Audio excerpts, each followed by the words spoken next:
Time check guys, 12:30 na ng madaling araw.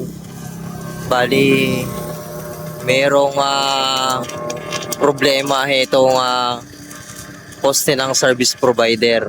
Ayan siya. Sa may kanyang fuse link, yung bumigay. Then, nag-arc na siya.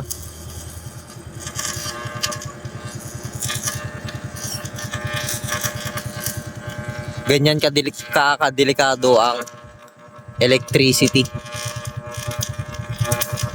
Ayan o. Nadaanan lang namin dito sa may gilid ng National Highway.